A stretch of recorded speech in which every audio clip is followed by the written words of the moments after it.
La campaña en Italia, desarrollada entre el 3 de septiembre de 1943 hasta el 2 de mayo de 1945, fue uno de los esfuerzos más prolongados, complejos y brutalmente costosos emprendidos por los aliados occidentales durante la Segunda Guerra Mundial. Lejos de ser el bajo vientre blando de Europa que algunos estrategas habían previsto, la península italiana se convirtió en un escenario de una tenaz y amarga guerra de desgaste, donde el terreno montañoso, el clima implacable y la ingeniosa defensa alemana convirtieron cada avance aliado en una carnicería. Esta campaña multidimensional que enfrentó a una coalición multinacional aliada, estadounidenses, británicos, canadienses, franceses, polacos, indios, neozelandeses, brasileños y partisanos italianos, contra las veteranas fuerzas alemanas de la Wehrmacht y los remanentes del ejército fascista italiano, cumplió su objetivo estratégico fundamental de fijar y desgastar a numerosas divisiones alemanas, pero a un costo humano y material mucho mayor del anticipado. El contexto de la campaña se estableció con la exitosa invasión de Sicilia, la operación Husky en julio y agosto del 43. El impacto de esta derrota fue tan severa que precipitó la caída y el arresto de Benito Mussolini el 25 de julio y llevó al poder al mariscal Pietro Badoglio, quien inició inmediatamente negociaciones secretas de armisticio con los aliados. El armisticio de Cassibile se firmó en secreto el 3 de septiembre de 1943, el mismo día que el octavo ejército británico del mariscal Montgomery cruzó el estrecho de Messina e inició la invasión del continente en la operación Baytown. El 9 de septiembre, el día después del anuncio público del armisticio, el quinto ejército estadounidense del teniente general Mark Clark ejecutó los desembarcos anfibios mucho más audaces en Salerno, Operación Avalancha, con la esperanza de flanquear rápidamente las defensas alemanas. La reacción alemana fue rápida y violenta. Las fuerzas de la Wehrmacht, bajo el brillante mando del mariscal de campo Albert Kesselring,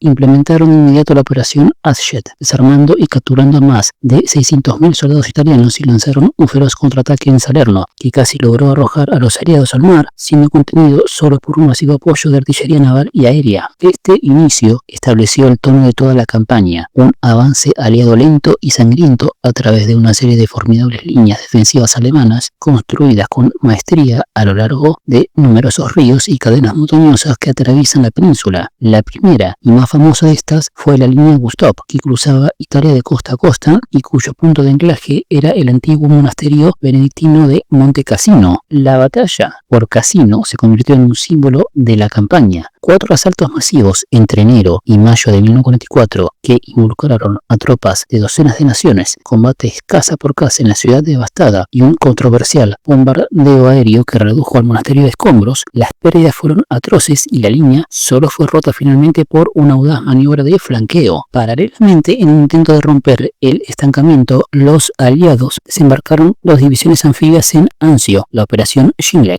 el 22 de enero de 1944 detrás de la línea Gustav. Sin embargo, la excesiva cautela del general John Lucas permitió a Kesselring reagruparse y contener la cabeza de playa, sometiendo a las fuerzas aliadas a un asedio de 4 meses bajo constante bombardeo de artillería y contraataques, en condiciones que los soldados apodaron el pantano de Anzio. La ruptura final de la línea Gustav en mayo del 44, liderada por el segundo cuerpo polaco, que finalmente izó su bandera sobre las ruinas de Monte Cassino, permitió al quinto y octavo ejército avanzar y enlazar con las tropas de Anzio. Roma fue liberada el 4 de junio de 1944, un triunfo propagandístico que fue inmediatamente eclipsado 2 días después por los desembarcos del día D en Normandía, que relegaron a Italia a un frente secundario. La fase final de la campaña fue quizás la más dura. Los alemanes se retiraron hábilmente a la siguiente serie de defensas preparadas, la línea gótica, que se extendía a través de los Apeninos septentrionales. El avance aliado a través de estas montañas durante el otoño e invierno de 1944 a 45 fue una pesadilla logística y humana, con combates en crestas nevadas bajo lluvias torrenciales y barro implacable. La ofensiva final aliada, la operación Graf-Schop, se lanzó en abril de 45. La ruptura de la línea gótica coincidió con el levantamiento general de los partisanos italianos en el norte, que habían estado librando una feroz guerra de guerrillas contra la ocupación alemana y el efímero y títere estado fascista de Mussolini, la República de Saló. Las fuerzas alemanas con su moral quebrantada y sus líneas de suministro cortadas, comenzaron a colapsar. La rendición incondicional de todas las fuerzas del eje en Italia se firmó el 2 de mayo de 1945, entrando en vigor ese mismo día, 5 días antes de la rendición general alemana. Las consecuencias de la campaña de Italia fueron profundas. Estratégicamente fue un éxito, atrajo y mantuvo ocupadas a 25 divisiones alemanas que de otro modo habrían reforzado el frente oriental o defendido Normandía. Sin embargo, el costo fue inmenso. Los aliados sufrieron un aproximado de 300.000 bajas. Para Italia, la campaña fue una catástrofe nacional que dejó un legado de destrucción y una amarga guerra civil entre fascistas y partisanos. Militarmente demostró la formidable capacidad defensiva de la Wehrmacht, incluso en retirada, y proporcionó lecciones cruciales en guerra de montaña, operaciones combinadas y mando conjunto que se aplicarían en el noroeste de Europa. Fue una victoria necesaria, pero dolorosamente adquirida, un largo y sangriento camino que, aunque a menudo ensobrecido por otros frentes, jugó un papel vital en el desgaste y la eventual derrota de la Alemania nazi.